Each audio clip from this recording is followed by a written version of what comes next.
Hello again. Good afternoon.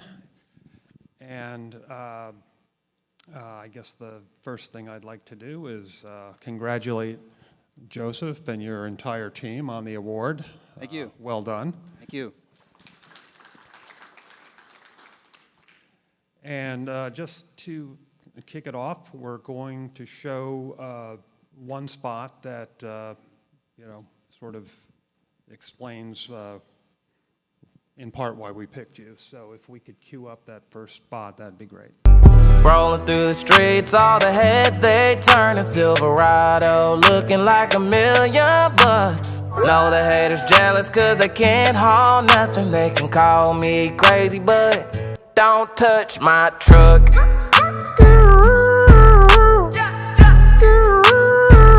My Chevy truck.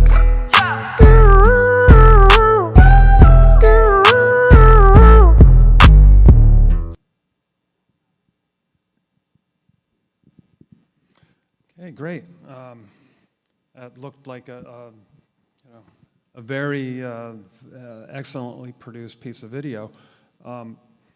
And I guess before I get into the, sort of the guts of that, I did want to ask you, to Tanya's point about your scope of work. I think initially Weber was, and you can correct me if I'm wrong, but appointed, PR, essentially a PR agency for the company. And now your scope has expanded significantly. Can you talk about that? Yeah, sure. Thank you. Thank you for having me. So, I think there's a couple of ways to approach that question. So one is on the Weber Shandwick side, we were traditionally known as a PR agency and doing earned media work. That's where we've built our heritage and our brand. But for some years now, I think we've become aware that the world has changed. It's become more fragmented, and we need a really an integrated approach. And the spectrum from marketing to comms and everything in between has all become a gray, smushy area. And so, as an agency, we felt like we've needed to adapt. On this specific piece of business, our clients are amazing, and they've put us in a position where, they haven't just put us in a silo. They've asked us to break out of that and to sort of follow the customer journey and to work in a way that allows us to bring the best to bear from our partner agencies and again, allow us to do really interesting and creative work that, sometimes goes beyond earned media and sometimes, it perhaps even gets uncomfortable where we're in areas maybe that we wouldn't normally be. But that's all been great. Okay, and so is your remit, you're not just a, well, let me ask you about Weber in particular. How does Weber define itself now, as a marketing agency as opposed to a PR shop? We define ourselves as a integrated marketing agency that's still rooted in earned media, still rooted in storytelling, still rooted in earning attention. Okay. So that's our core. That's what we've always been known for. It's what we're still great at. But we feel that, there's no area that we can't go into. Sure. Yeah. I mean, storytelling takes a lot of forms. Absolutely. Including most forms of advertising, I would Absolutely. suggest. Okay, and let's talk a little bit about this this spot we just saw featuring Breland, is his name. And I guess if just talk us through the, first how you selected him and, a little bit about the, what you're hoping to accomplish with that spot. Yeah, so the spot you all just saw was Daniel Breland. He's a songwriter and singer. He's really interesting because he's got a hybrid between country, R&B, soul, and gospel. And so he calls himself cross-country. And so he's a really interesting hybrid. And we thought he was a great fit for a couple of reasons. One, he himself is interested in trying to grow the truck audience. This is something he's personally passionate about as a person who owns a truck, and he wants to grow the audience and have it reflect a younger, more progressive audience. And he actually has a song called "Don't Touch My Truck," which for us was kind of perfect because we saw that and we said there's a great connection here. For us, for Chevy, it was a great opportunity to really live something that we say all the time, which is that truck buyers come in all shapes and sizes, and they look, they look and they have all kinds of different lives. And so for us, it was an opportunity to reach just a younger demographic, more progressive demographic. And then from a platform standpoint, this was our reveal on TikTok. So for us, it was an interesting foray into a new platform. As anyone here who might use TikTok knows, you kind of really need to be authentic, and you need to find the right voices.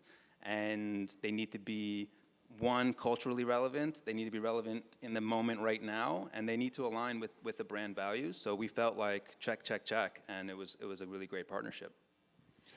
And the video has done really well. I mean, isn't it approaching 1 million views or something like that? Some crazy number? Something like that. I don't have the exact stat. Yeah, It's done really well. And with any piece of content, whether it starts on TikTok or YouTube or elsewhere, the hope is that it travels into other spheres and into other platforms. And this video has absolutely done that. It's gone way beyond just where it started.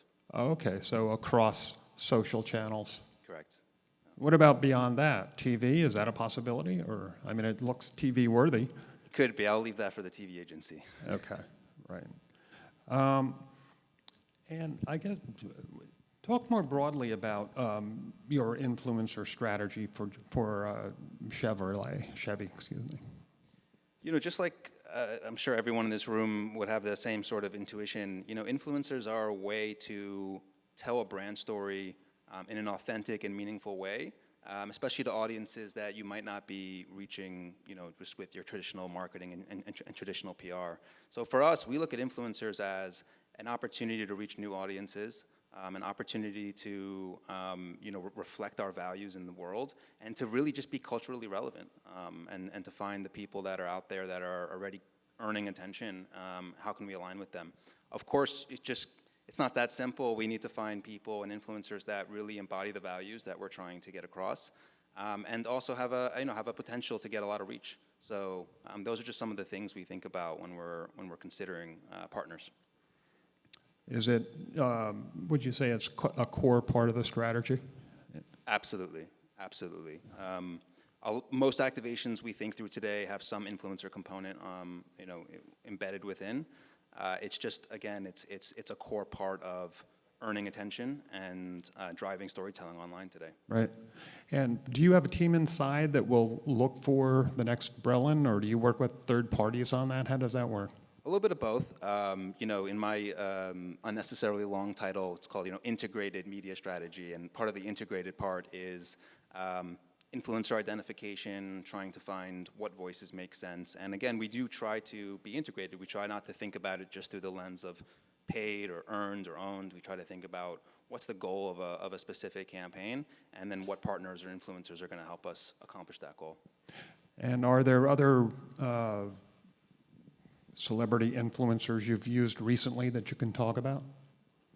Well, we just recently had some Super Bowl spots. So we had the whole Soprano spot with the Chevrolet ad, and then we've done the Dr. Evil Austin Powers one as well. So stuff like that will probably continue to happen. Okay. Okay. Let's see. Oh, I guess just regarding TikTok, I mean, what were some of the challenges of setting up a channel for Chevrolet? Anytime you venture into a new channel, there's going to be risks, and so we certainly are aware of that. And TikTok's a really interesting channel for a couple of reasons. One is it moves so fast. The things that are on there that are interesting today might not be interesting tomorrow. It's just predominantly young. There's a lot of young people on there who may not normally be hearing from us and from Chevy and from GM. So there's a couple of risks with going into that channel. For us, it's a no-brainer. It's a place where culture is sort of being incubated, and so. We were really excited about the McClellan hit, and we're excited to do more stuff on the platform where we think there's a good fit. Okay. And are you doing work for other GM divisions as well on TikTok, or is Chevrolet it at this point? Chevy's the main one. We've also launched the GM brand on TikTok. That came right after the Dr. Evil Austin Powers spot from the Super Bowl. That's the extent right now. But again, we're looking down the pipe and seeing that there might be other opportunities as well for some of the other sub brands. Okay. Talk a bit about something we haven't heard at all about today, and that's your EV strategy. It's obviously key, but yeah, what's happening there with respect to your work? I mean, it's becoming a little, it's becoming everything. And so, we had Exhibit 0 at CES, a couple months ago, where Mary really developed and crafted the vision of 0, 0, 0, zero emissions, zero congestion, zero crashes. And on the floor we have the Silverado EV out there, the Hummer EV. We've got the Bolt EV coming. So there's just right now we're in an interesting period where we've got lots of reveals coming down the pipe this year. We've got a whole range of storytelling that we want to do around EVs and around our story there, and all on the backbone of the technology, which is powered by Ultium, powered by Ultify. So there's a lot going on. We can go into any, we can go deep on any one of those, but it's become just a huge part of what we do every single day. Okay, and becoming huger. And you were involved in the last year's Super Bowl spot with Will Ferrell. Can you talk a little bit about that? Yeah. We did a spot with Will Ferrell. This was the Norway campaign. I don't know if you want to show it, but it was. Our partner agency, McCann, was the creative agency of record, and we were the social agency. So, we really just helped bring that story to life on social, and I think that was a great example of, you had a TV spot that then became a million vignettes on social, and it was really fun, really interesting. It even got a reply from the Prime Minister of Norway. So it was a real fun spot. Right. Okay, we're not going to cue that spot, but we are going to cue one about Cadillac called "It's Time to Go." Welcome to the 2021 Cadillac Escalade with enhanced Super Cruise. Do it. Nice! Super Cruise is the industry's first true hands-free driving feature. One button. It's that easy. Welcome to the future. Ready to roll, bro? Chris Wolf is ready to go. I want to drive first. I don't want to do it. Let's do this. Yeah, let's go! All right, y'all. I'm so glad Joe's not here, am I right? Super Cruise is ready to engage. Wait, we're gonna do this now? Super Cruise in 3, Here we go. 2, 1. Arms up.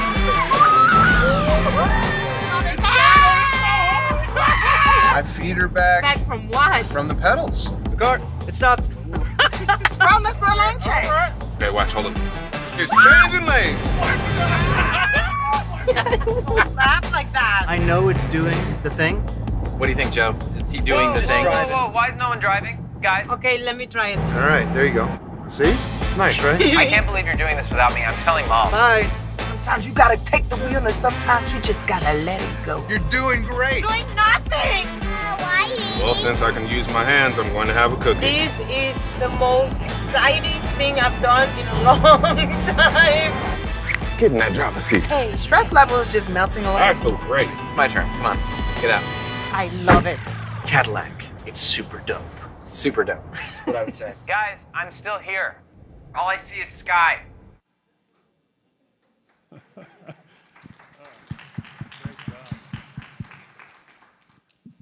So, yeah, I mean, that was amazing work, and I think at the core, it's an educational spot, but told in a very entertaining way, correct? I mean, is that how you would describe it, or how would you describe it? Yeah, I mean, I think if EVs are the first sort of Overton window we need to get through, autonomous driving is going to be the next one, and so that spot actually really came out of a single insight, which was once people tried Super Cruise, 85% of people they wanted it in their next vehicle.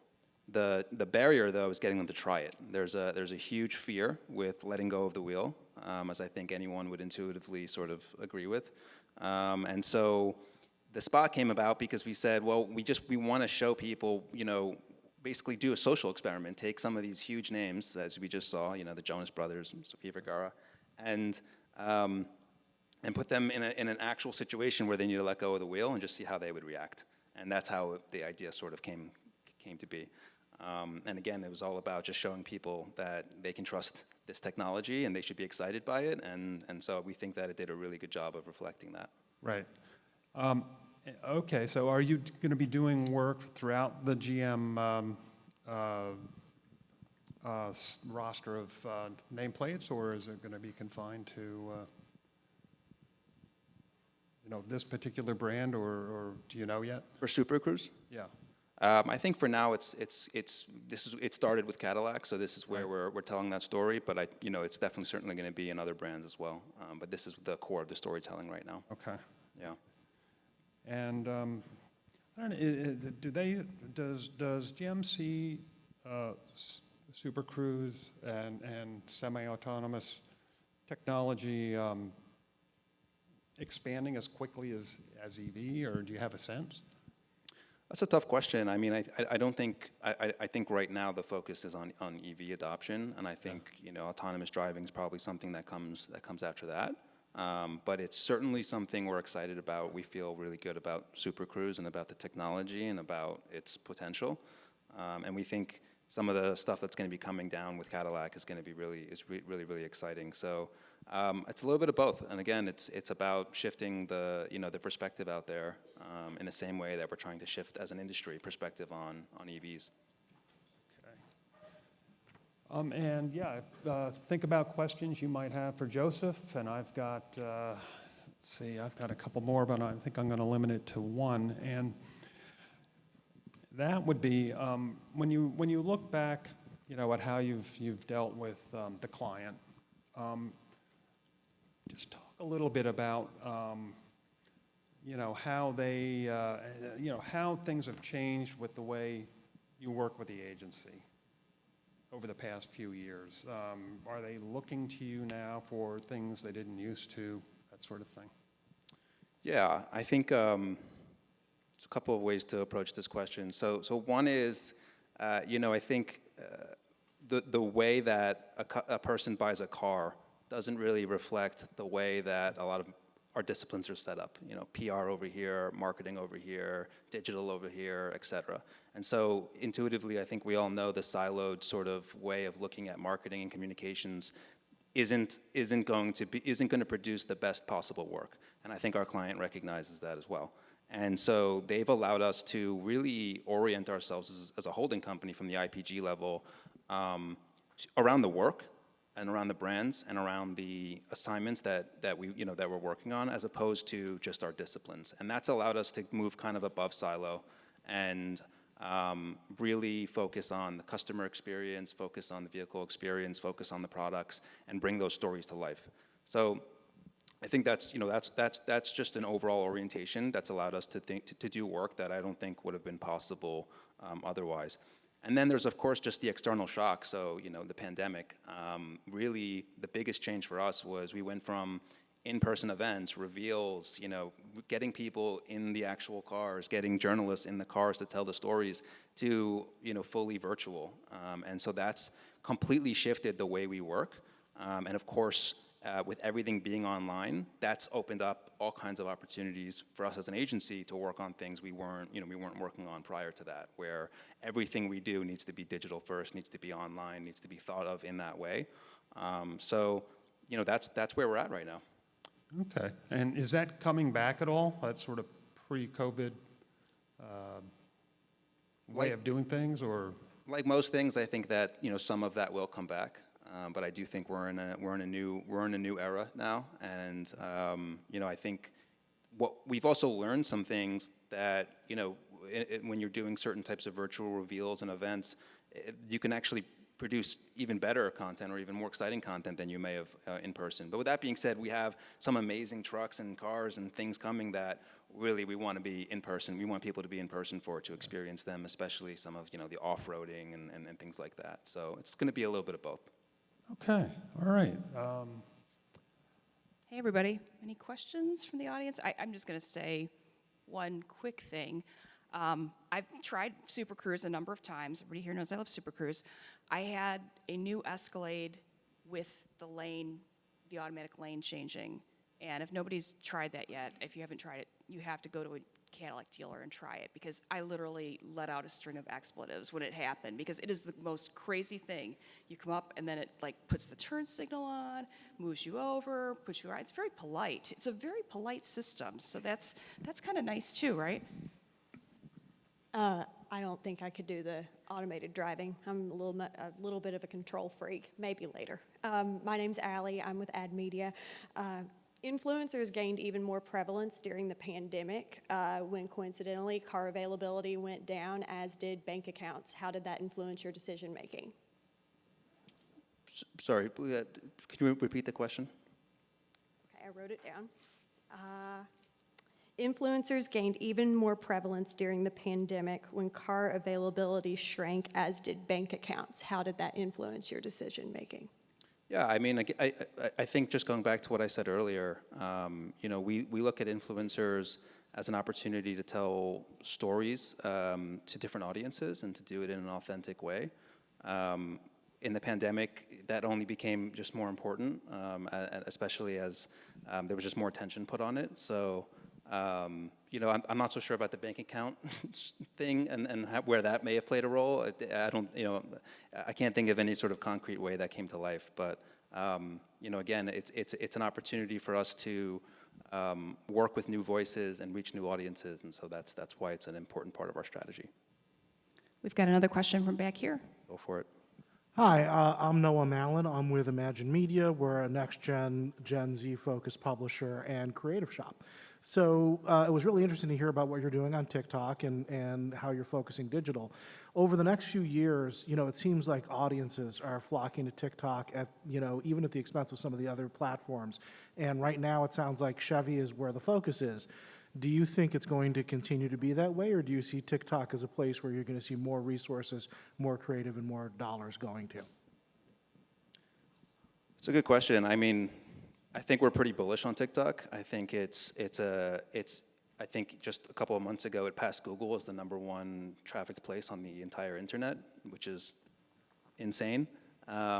So I think overall, my answer to that is that we're pretty bullish on the platform. We're excited about some of the recent successes we've seen with the Breland video, the stuff we're doing with the GM brand. At the same time, it's a platform. It's a place for us to put a message and try to reach our audiences and tell interesting stories. And so we're open to all kinds of other platforms that might also come up. When it comes to the Gen Z audience, they're really they're sort of they have a certain sort of taste and distinctness, and they want really authentic storytelling. And so it kind of pushes us to be really authentic in the way we come to the platform and the way we tell stories. So we're really excited about TikTok. I think it's going to continue to be big for Chevy. I think it could very well be big for some of our other brands as well. So we'll see. Got one more question from back here. Hi, my name is Pooja, Amazon.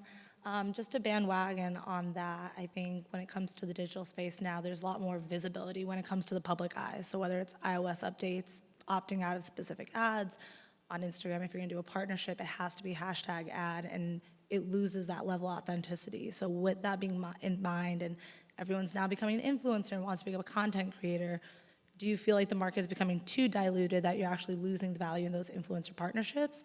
And then if that is the case, would you, in the long run, pull back from influencer partnerships? How is essentially the change in the ad industry changing your current and future marketing strategy?